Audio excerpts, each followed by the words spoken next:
Hello guys, I hope आप लोगों की प्रिपरेशन बहुत अच्छी चल रही होगी। इस प्रिपरेशन को थोड़ा सा बूस्ट करने के लिए मैं कुछ टॉपिक्स के बारे में वीडियो लेक्चर्स बनाने वाला हूं और इस लेक्चर में जो छोटा सा एक लेक्चर होगा जिसमें मैं डिस्कस करने वाला हूं फॉरेन एक्सचेंज रेट में एक छोटा सा टॉपिक है करेंसी एप्रिसिएशन और करेंसी डेप्रिसिएशन। स्टूडेंट्स को प्रॉब्लम जाती है कि सर ऐसे कौन से टॉपिक, ऐसे कौन से ट्रांजैक्शन है जिनमें हमको कैसे रिकॉग्नाइज होगा कि सर करेंसी एप्रिसिएशन कौन सा और करेंसी डेप्रिसिएशन कौन सा है, कब एक्सपोर्ट करना है, कब इंपोर्ट करना है, सर उसका इंपैक्ट क्या है, और सबसे बड़ी प्रॉब्लम कि वो सर कैसे डिफरेंशिएट करता है डीवैल्यूएशन और रीवैल्यूएशन से। तो मैं आज आप लोग को ये सोल्यूशन देने वाला हूं। इसके बाद आपको इस टॉपिक में एक भी डाउट नहीं होगा। सिर्फ और सिर्फ इस वीडियो को एंड तक देखना और इस वीडियो के बाद लिंक में आपको एक क्वेश्चन मिलेगा, उसको जरूर डिस्कस कर लेना, विद आंसर्स में दूंगा। एक पीडीएफ होगा, उसको डाउनलोड करिए और उसको देखिए और समझिए। क्लियर? चालू करते हैं करेंसी एप्रिसिएशन और करेंसी डेप्रिसिएशन। ध्यान से समझना।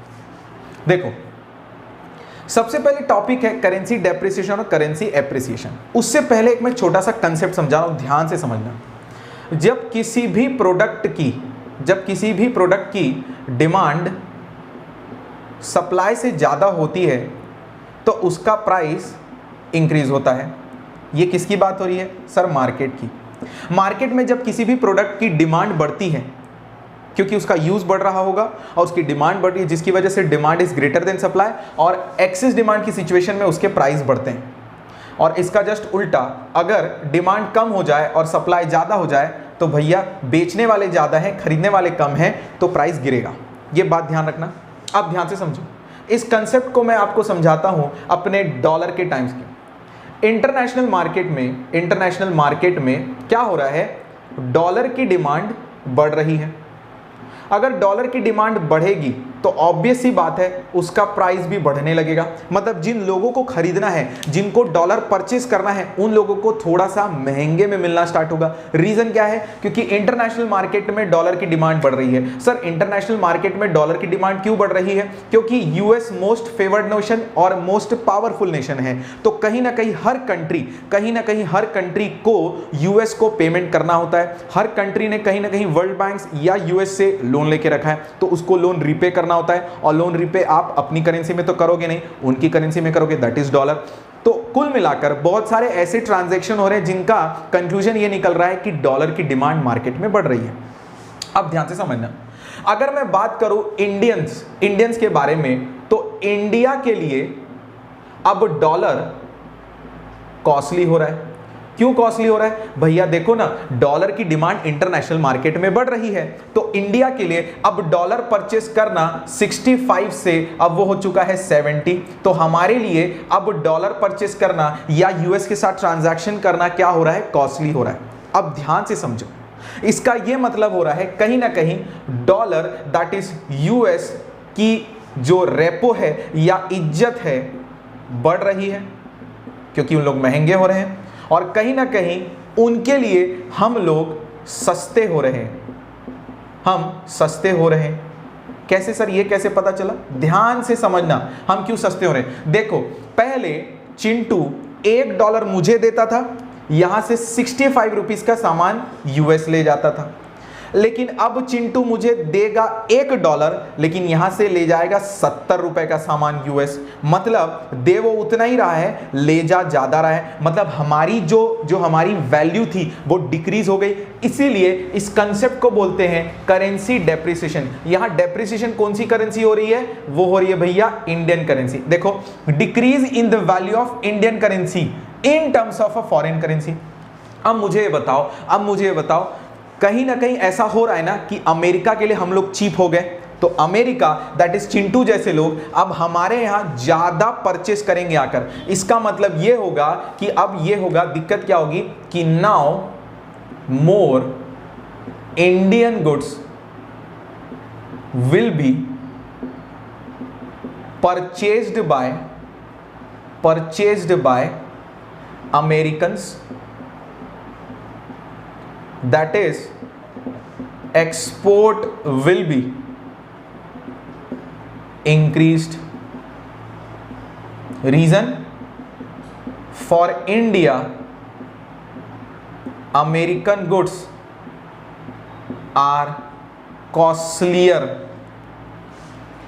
हमारे लिए अमेरिकन गुड्स क्या हो चुके हैं, कॉस्टलियर हो चुके हैं। अब आगे चलते हैं, करेंसी एप्रिसिएशन। मान के चलो किसी रीजन की वजह से जो डॉलर है उसकी डिमांड कम होने लगती है, उसकी डिमांड क्या होने लगती है, कम होने लगती है। हो सकता है इकोनॉमी क्रैश हो गई हो, यूएस इकोनॉमी क्रैश हो गई हो, या अदर कोई कंट्री की इकोनॉमी अच्छी खासी बूस्टअप हो रही हो, तो लोग उसकी डिमांड ज्यादा कर रहे हैं, इसकी वजह से डॉलर की डिमांड कम हो रही। चांसेस बहुत कम है, लेकिन एग्जाम्पल समझो। इसकी वजह से क्या होगा, डॉलर का जो प्राइस है वो कम होने लगेगा। क्लियर? अब ध्यान से समझना, फोकस करना। अब ऐसा हो सकता है कि इंडिया के लिए डॉलर जो है ना दोस्तों, जो डॉलर है ना वो हो रहा है सस्ता, क्योंकि ध्यान से समझना, इसका प्राइस गिरा है। किसका प्राइस गिरा है, डॉलर का। तो अब डॉलर 65 से डॉलर हो जा रहा है 60, तो अब हमारे लिए ना डॉलर सस्ता हो रहा है। अब हम लोग क्या करेंगे, नाउ ध्यान से समझो, नाउ ध्यान से समझना, देखो इसका इफेक्ट यहां पर है। तो now more American goods can be purchased by Indians. Reason क्या है, ध्यान समझो, दैट इज कंक्लूजन क्या, import will be increased and, ध्यान से समझो, इफेक्ट अब for India American goods becomes, बोलो साथ में, चीपर। गुड। अब ध्यान से समझना, लास्ट टॉपिक ध्यान से समझो। तो अब अपने को क्या पढ़ना है, करेंसी एप्रिसिएशन। मतलब अब क्या हो रहा है, अब हमारी इज्जत बढ़ गई। क्यों? क्योंकि पहले चिंटू आता था, $1 देता था, 70 का सामान ले जाता था। अब डॉलर एक ही देगा, लेकिन बेचारा सिर्फ 65 का सामान ले जा पाएगा। इसका मतलब ध्यान से समझना, यहां पर यह हो जाएगा कि जब करेंसी डेप्रिसिएशन होता है तो एक्सपोर्ट होता है, और करेंसी एप्रिसिएशन होता है तो इंपोर्ट होता है। सर इसका एग्जांपल ये देखो ना, देखते क्यों नहीं, देखो 65 से 70 हो गया, हम लोगों के लिए हो गया भैया डॉलर क्या महंगा, कॉस्टली, और ये हो गया डॉलर क्या चीपर। इसलिए हम लोग यहां इंपोर्ट कर रहे हैं और यहां एक्सपोर्ट कर रहे हैं। सर कैसे याद रहेगा, डी के बाद अल्फाबेट में क्या आता है, ई, तो डेप्रिसिएशन में क्या होगा, एक्सपोर्ट। और अब जब करेंसी डेप्रिसिएशन के साथ एक्सपोर्ट हो रहा है तो करेंसी एप्रिसिएशन के साथ क्या होगा, इंपोर्ट। सर एक चीज हम लोगों को थोड़ी सी डाउटफुल लग रही है, डाउटफुल ये लग रही है कि sir is there any difference between क्या, devaluation revaluation, between currency depreciation and currency appreciation. हाँ बिल्कुल, ध्यान से समझो। Currency depreciation, currency appreciation market forces के कारण होती है।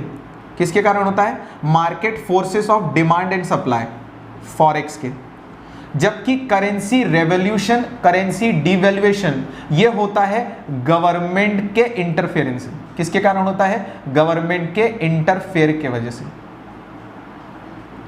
जब क्या होता है, जब हम लोगों को फिक्स्ड एक्सचेंज रेट सिस्टम पढ़ना है, हम लोगों को फिक्स्ड एक्सचेंज रेट सिस्टम में क्या होता है, जब कहीं किसी रेट पर जाकर हम लोगों को डॉलर का रेट फ्रीज करना होता है, उस सिचुएशन में करेंसी एप्रिसिएशन, करेंसी रेवोल्यूशन और करेंसी डिवैल्यूएशन होता है। तो सर क्या होता है, ध्यान से समझो, डिवैल्यूएशन मतलब it is just equal to currency depreciation. तो करेंसी डेप्रिसिएशन और डिवैल्यूएशन में कोई फर्क नहीं है, फर्क इतना है कि करेंसी डेप्रिसिएशन मार्केट फोर्सेस के कारण होगा और डिवैल्यूएशन किसके कारण होगा, गवर्नमेंट की वजह से। करेंसी रेवोल्यूशन और करेंसी एप्रिसिएशन में कोई डिफरेंस नहीं है, करेंसी एप्रिसिएशन मार्केट फोर्सेस के कारण हो रहा है और जबकि रिवोल्यूशन गवर्नमेंट के कारण हो रहा है। आई होप आप लोगों को चीजें समझ में आएंगी।